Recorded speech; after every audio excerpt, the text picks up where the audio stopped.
Liverpool fans, before we dive into today's huge transfer update, I need you to do one quick thing: hit that subscribe button, drop a like, and share your thoughts in the comments below. This is your home for all the latest Liverpool news, transfer updates, tactical breakdowns, and passionate debates about the Reds. Trust me, you don't want to miss a single story in what is shaping up to be one of the most dramatic transfer windows in years. So make sure you subscribe right now and join our growing community of Liverpool supporters around the world. Now let's get into it, because I find the Alexander Isak transfer stance absolutely incredible.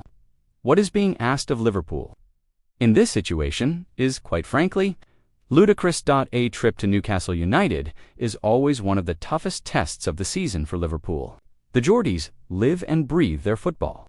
St. James Park under the lights is one of the most intimidating places to go in the Premier League. And when it's their first home game of the new campaign against the reigning champions, Liverpool, you can bet Newcastle will be fired up beyond belief. Add the Alexander Isak transfer situation into the mix, and suddenly this fixture takes on an even more explosive edge. This isn't just a football match anymore. This is about pride, power, and a player who could very well be at the center of Liverpool's attacking plans for the future. Let's be real here. Newcastle's stance on Isak is extreme. They know he is one of the most talented strikers in the league.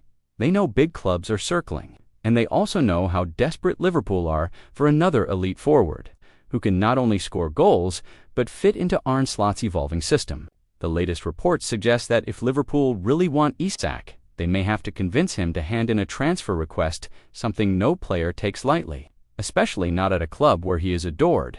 But what makes this so incredible is that Newcastle are essentially saying, if you want him, you need to force him to force us. That's not just negotiation. That's brinkmanship at its finest. And from a Liverpool perspective, it feels ludicrous. Think about it. Liverpool aren't exactly a club that goes around unsettling players. They like to do their business quietly, with professionalism and respect for the selling club. Yet here we are, with Newcastle's position putting Liverpool in a near impossible spot. Do the Reds take the gamble and wait, hoping Isak himself makes the move to push this along, or do they back away and look at other targets? Either way, the situation has the potential to drag on, and all of this is happening in the build-up to a massive head-to-head clash between the two sides. Talk about drama. And Liverpool will need to show real mental strength going into this game. We've seen how tough it is at St. James Park. Last season, Liverpool weren't at their best in December, but were seconds away from pulling off a hard-fought 3-2 win before a late goalkeeping mistake cost them dearly. The season before that, who can forget it? Darwin Nunez's late double turned the game on its head, stealing all 3 points for 10-man Liverpool after Virgil van Dijk was sent off.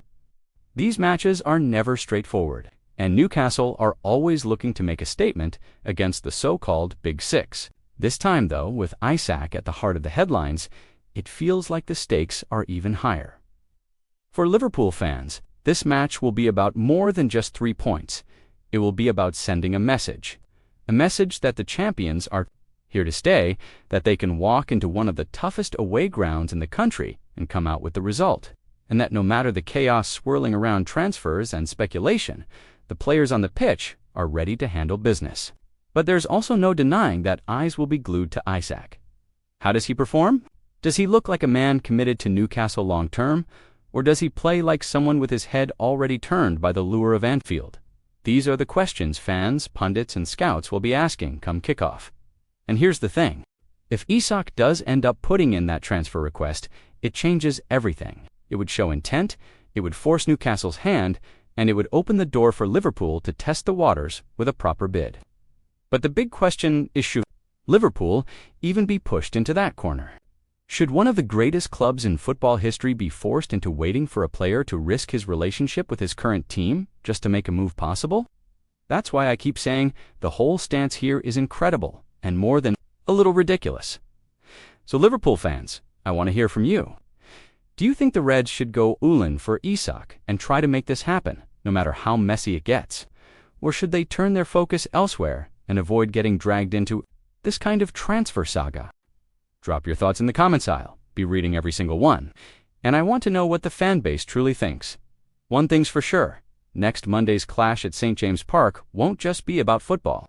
It'll be about pride, Transfers and the battle for one of Europe's most exciting strikers, buckle up, because Liverpool's season is about to face an early, fiery test.